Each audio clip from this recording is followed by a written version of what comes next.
Hein? Oui? Hein? Le drapeau national? La devise? Hein? Le saut, très bien. Vous êtes de bons citoyens. C'est bon, on va continuer rapidement, on va continuer. On va donner à votre camarade. D'accord, c'est bon. Vous allez continuer ça avec votre... La corruption consiste pour pour le corrupteur à octroyer un avantage à un individu, le corrompu, pour qu'il accomplisse ou qu'il n'accomplisse pas un acte qui relève de sa fonction et de ses prérogatives. Il y a corruption active, lorsque c'est la personne qui corrompt qui est à l'initiative de la corruption. Il y a corruption passive lorsque l'acte de corruption est l'initiative de la personne qui est corrompue, c'est-à-dire de la personne qui accomplit ou n'accomplit pas un acte en échange d'une contrepartie. La corruption sévit sévèrement autant dans les pays pauvres que dans les pays riches, dans les plus hautes sphères de l'État, dans la fonction publique que dans la vie de tous les jours.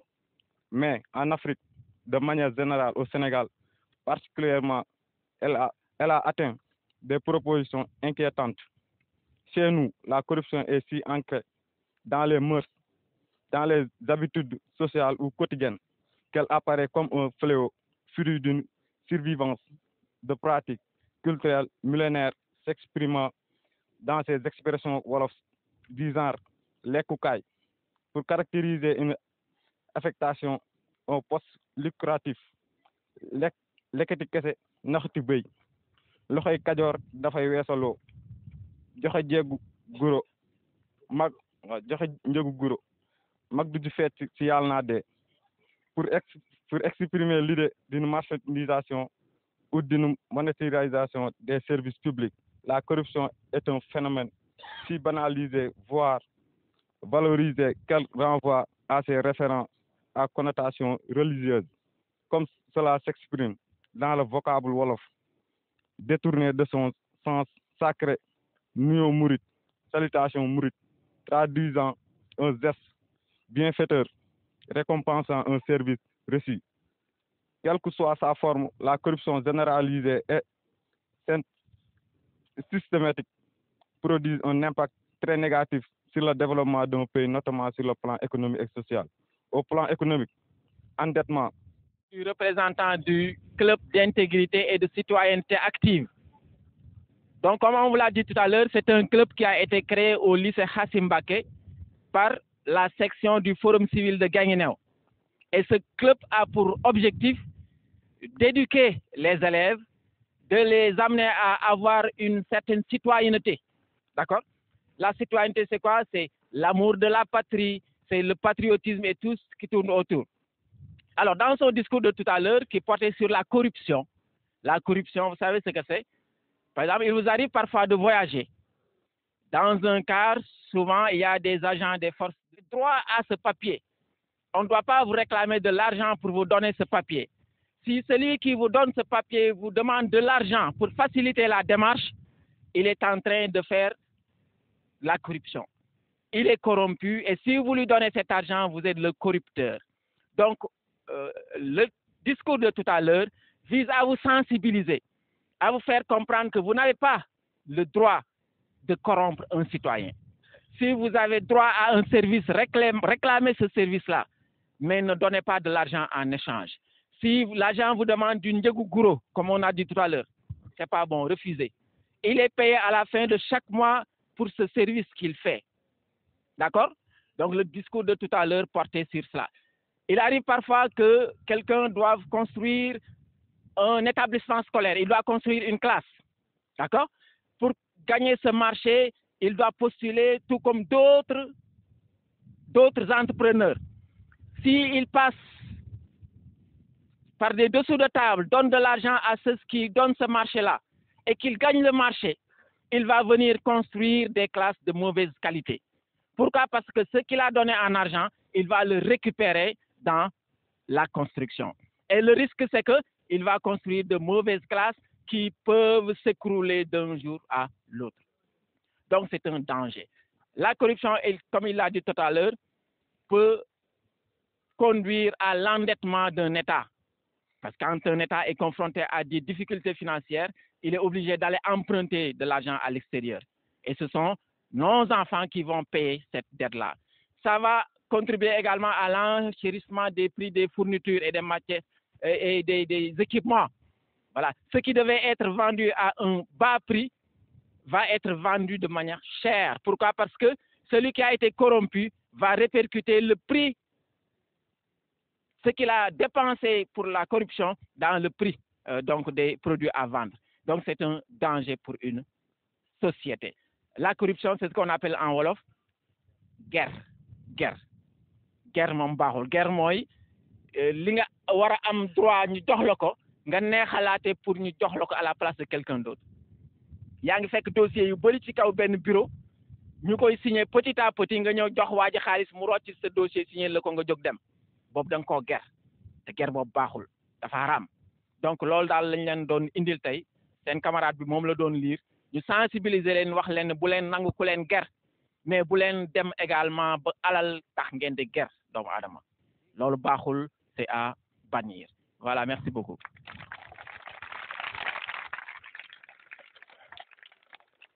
Voilà, merci beaucoup, M. Diop. Et vu de tous ces facteurs que vous venez de relater sur la corruption, le seul constat maintenant qu'on a en tête, c'est que la corruption est aujourd'hui considérée comme un cancer, comme une gangrène. Cancer, est-ce que dana wér? Ah? Du wér. Cancer fan la jëmee borom? De kon buñ ko fajul suñu réew fan la jëm? De kon ñun ñoo ko war a faj. Nan la koy fajee? Jël ay matuwaay bañ ku ñu lan? Guerre. Donc il faut refuser d'être corrompu. Il faut aussi refuser de corrompre. Merci beaucoup.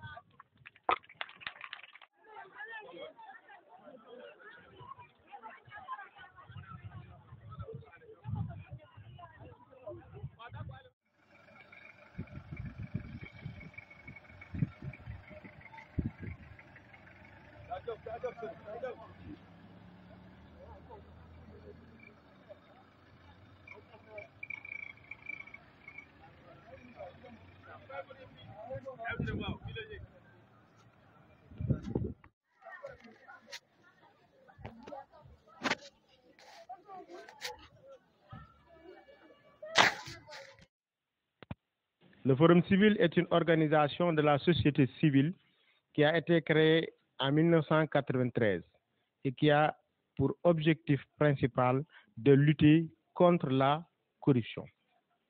Et comment lutter contre la corruption? Citoyen.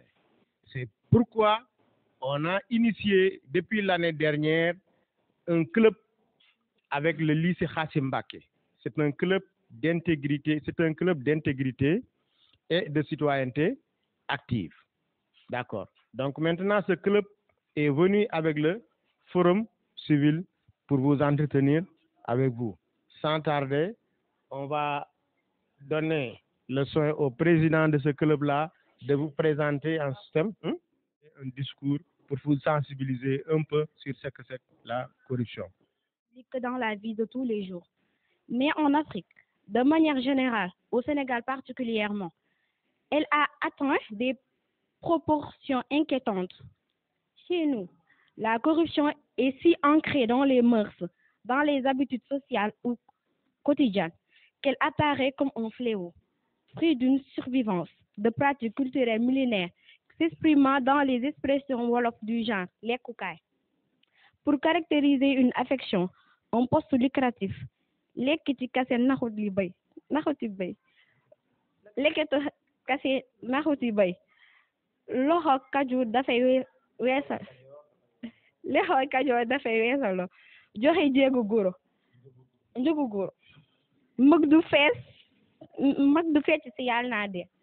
Pour exprimer l'idée d'une marchandisation ou d'une monétarisation des services publics, la corruption est un phénomène si banalisé, voire valorisé, qu'elle renvoie à des référents à connotation religieuse, comme cela s'exprime dans le vocable wolof, détourné de son sens sacré.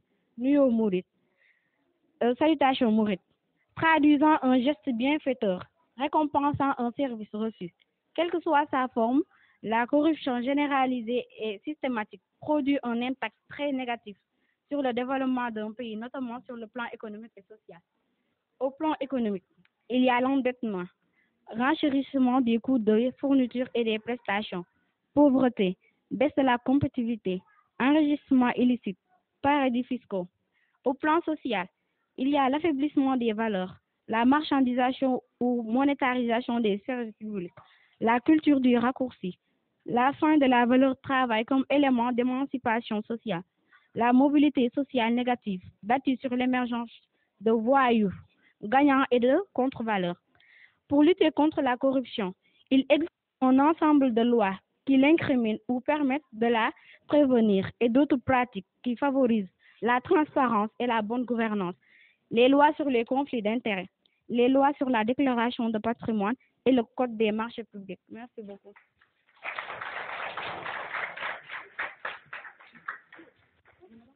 Voilà. D'un service. Donc, c'est le fait d'octroyer un avantage en contrepartie d'un service qui devrait être. Est-ce que ce service nécessite de l'argent? Non, du tout. Parce que le citoyen a le droit de réclamer un service. Et il y a des services établis pour régler ce même service. Et des gens qui sont payés pour ça. Donc, il faut refuser de leur octroyer de l'argent. Si on leur octroie des avantages, on est corrupteur. Et si ce dernier accepte cet argent-là, il est corrompu. Donc, c'est ce à quoi on doit lutter. Avec les exemples. Donc, l'exemple le plus patent, c'est quoi? La jeunesse. La jeunesse, c'est vous. Parce que le mal, on le coupe à la racine. Donc, il faut qu'on vous inculque un certain nombre de valeurs. Il faut être intègre et surtout refuser qu'on vous achète. Refuser aussi d'acheter les autres. C'est cela un bon citoyen. Donc, sans tarder. Le SICA, comme nous l'avons dit, c'est un club d'intégrité et de citoyenneté active. C'est un club qui a été créé au lycée Hassim Mbacké par le Forum civil de Guinguinéo. Un forum civil, c'est une association de la société civile, comme nous l'avons dit. Ça veut dire que faruñ ci benn parti politique, faruñ ci benn tendance. Ñun duñ politique. Doon alal joo xam ne ci ko moom daf ko liggéey ñàkk ko. Mais bon, j'espère que vous êtes concentrés sur la corruption. Nous, au niveau du CEM Hassim Mbacké, on a prévu durant le FOSCO de jouer sur deux thèmes. Bon, le premier, c'était le mariage forcé. On avait à chercher un second thème, mais bon, on va voir si on ne peut pas jouer pour la corruption, pour essayer de sensibiliser les élèves. Bon, on va essayer de vous épauler par rapport à ça. Et, bon, au niveau aussi de l'école, on va essayer aussi, parce qu'on a un bureau qu'on avait créé pour sensibiliser les élèves au niveau du mariage forcé. Mais on va essayer de tout faire aussi pour y mettre la corruption. Essayer de jouer un pièce théâtrale, bon, pour mieux sensibiliser la jeunesse. Parce que pour moi, la jeunesse, c'est l'avenir de demain, quoi. Et on va essayer de tout faire pour vous épauler sur ce sujet, quoi. Et nous vous remercions de votre visite et merci beaucoup. Voilà, merci monsieur de nous avoir prêté une oreille attentive. Et vraiment, nous nous réjouissons et nous constatons aussi que vraiment ce thème est venu à son heure, puisque monsieur le coordinateur, avec ses élèves, ont prévu d'en parler lors de la célébration du FOSCO. Donc, merci, monsieur le coordinateur. Et merci aussi, chers élèves. On va poursuivre notre convoi. Non.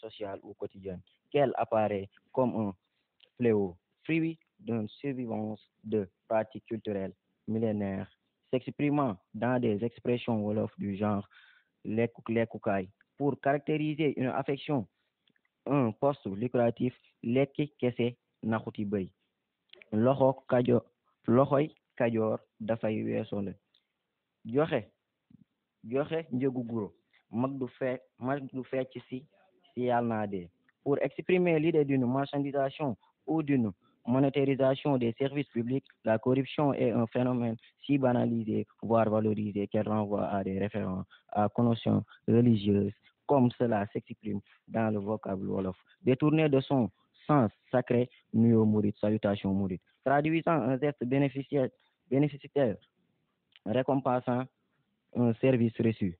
Quelle que soit sa forme, la corruption généralisée et systématique produit un impact très négatif sur le développement d'un pays, notamment sur le plan économique et social. Au plan économique, il s'agit de l'endettement, renchérissement des coûts des fournitures et des prestations, la pauvreté.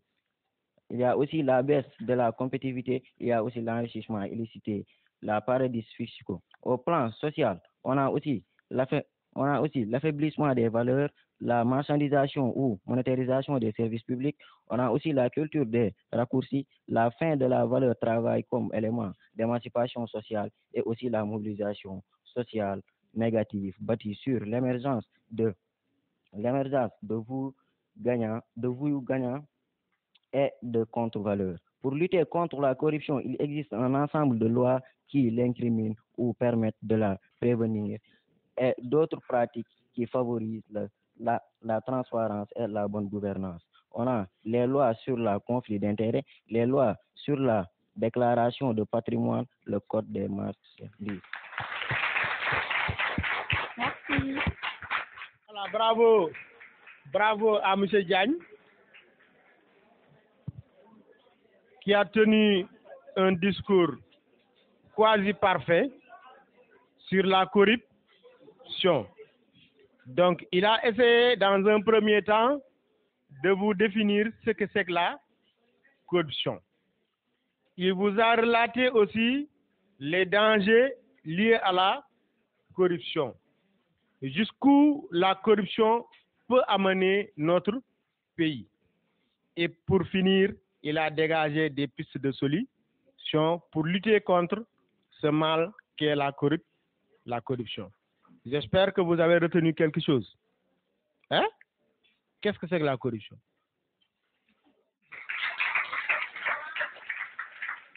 Et voilà le maître mot, c'est acheter quelqu'un. Est-ce que quelqu'un il est à acheter? Est-ce que l'individu en personne est une marchandise? Hein? Donc pourquoi doit-on l'acheter? Et dans quelles circonstances on essaie de l'acheter?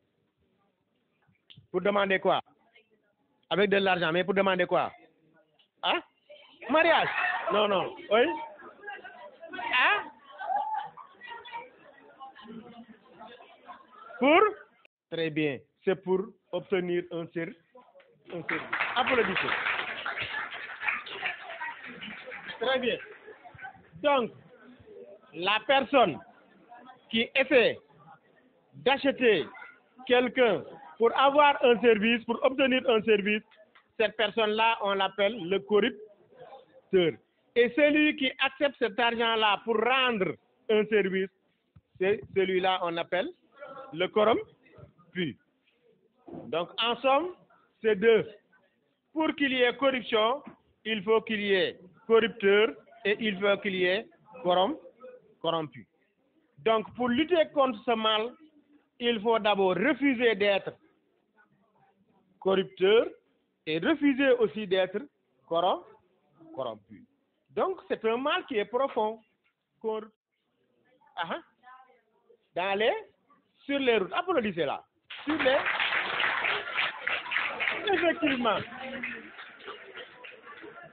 effectivement elle a raison. C'est l'exemple le plus visible, c'est l'exemple aussi le plus patent. On a l'habitude de le voir tous les jours que Dieu fait, entre chauffeur et policier ou bien entre chauffeur et gendarme.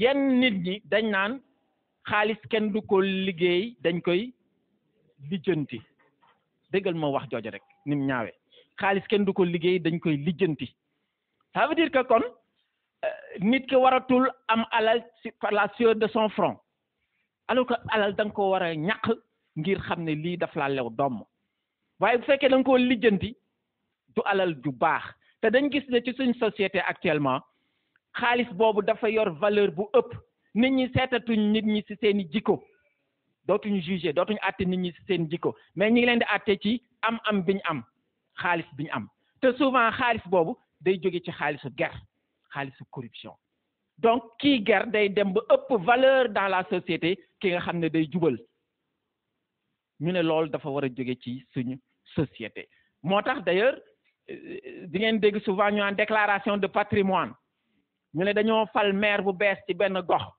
dañoo nommé benn directeur bu bees ci benn société benn entreprise benn agence ñu ne ko bala ngaa tàmbali liggéey da ngay dem déclarer sa patrimoine wax ban lan nga am ci alal ñaata nga am ci compte bancaire ñaata nga am ci ay kër ñaata nga am ci ay oto nga bind lépp déclarer ko jox ko juge bi ak ay papiers yu ko justifié bés boo liggéeyee ba nga xam ne sa mandat jeex na ñu xool li nga am ba nga pare ñu méngale ko la nga amoon la nga déclaré woon ca commencement ba tàmbale ba bu fekkee alal gi dafa yokk ba jéggi dayoo li ci yokk ëpp na liggéeyoo ko fi ñu gis ne ah yow laal nga loo moomut bu boobaa da ngay ñëw justifier alal jooju foo ko jëlee li ci yokk donc voyez loi yooyu dañ ko posé fii ci Sénégal pour rek nit ñi di jubal am na également li ñuy wax la redevabilité maanaam dañ la dénk benn agence dañ la dénk benn municipalité nga am budget booy gérer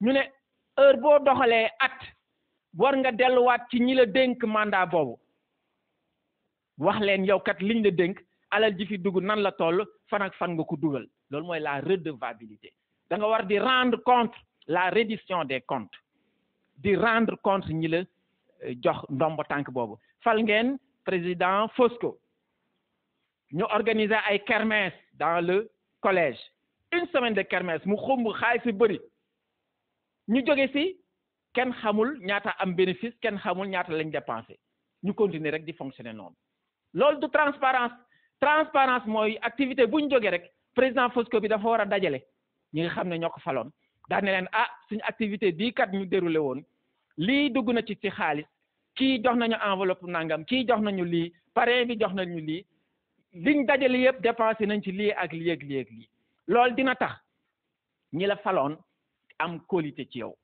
président dina tax ñi la faloon beneen yoon bés boo yëkkatee sa loxo ne fal leen ma ñu sawar ci parce que dañuy xam ne yow yaa ngi dawal transparence loolu la ñuy wax la transparence ni ko président Fosco war a defee noonu la ko maire de la commune war a defee noonu la ko président conseil départemental war a defee noonu la ko beneen service boo xam ne dafay gérer budget war a defee donc yooyu lañ bëgg ngeen bàyyi ko xel wane ne société bi ngeen di dund yéen du société boo xam ne da ngeen war di toog rek di seetaan nit ñi leen jiite di def lu leen neex.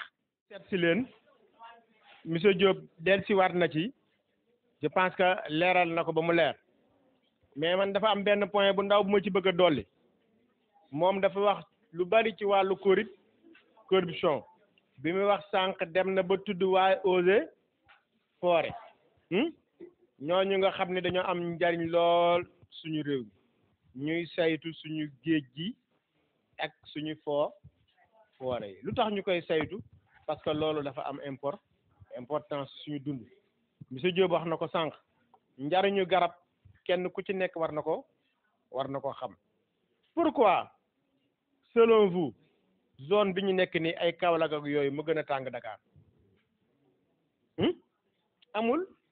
amul garab bëriwul garab yéen a ngi ni seen école bii yéen ñëpp da ngeen di daw dugg ci classe yi lu tax naaj bi daa tàng ah lu ko gën a tàngal ñàkk garab ku fi war a def garab yi nag léegi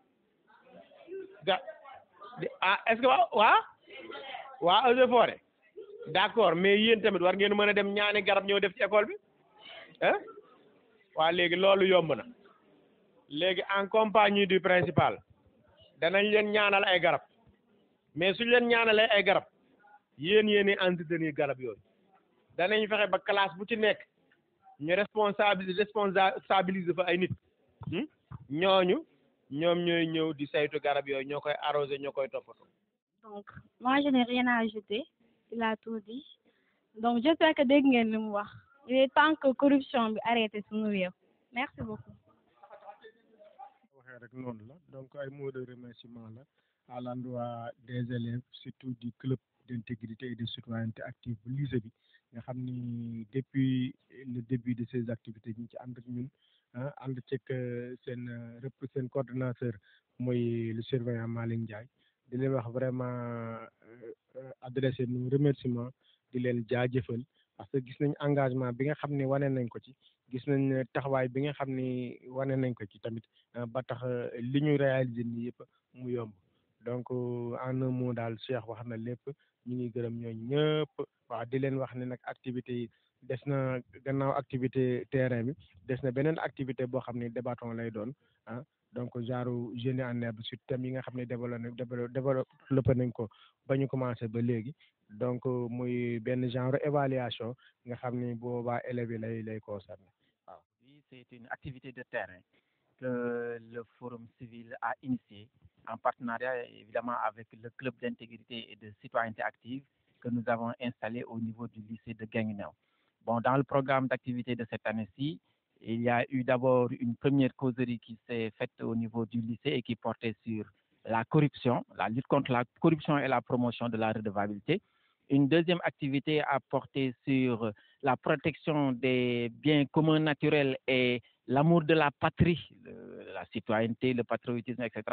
Et cette troisième activité consistait à se déplacer au niveau des 3 collèges de la commune de Guinguinéo, le collège Abou Diaw, le collège Serigne Khassim Mbacké et le collège Marguerite, pour rencontrer les gouvernements scolaires locaux et discuter avec eux, échanger avec eux sur ce que les élèves ont pu acquérir comme connaissance durant ces activités précédentes.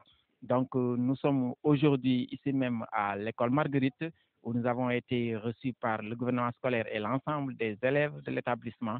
Et c'est l'occasion pour nous de remercier tous ceux qui ont facilité la tenue de cette activité. À commencer d'abord par l'inspecteur de l'éducation et de la formation, M. Ousmane Ba, qui a mis à notre disposition les véhicules de l'IEF. Et bien évidemment, ça nous a beaucoup facilité et des chauffeurs également l'activité. À l'occasion également de remercier les principaux des différents collèges que nous avons eu à visiter, des principaux qui ont organisé leurs élèves et qui nous ont reçus dans de très bonnes conditions. L'occasion de remercier également tous ceux qui sont membres du Forum civil et qui ont accompagné le club d'intégrité et de citoyenneté active. Je veux nommer le chargé de la communication, M. Salif Sek, M. également Pape Dem, qui est également membre du Forum civil. Remercier également M. Malick Ndiaye, qui est le surveillant que le proviseur du lycée a bien voulu mettre à notre disposition pour nous accompagner dans l'exécution de cette activité. Merci beaucoup.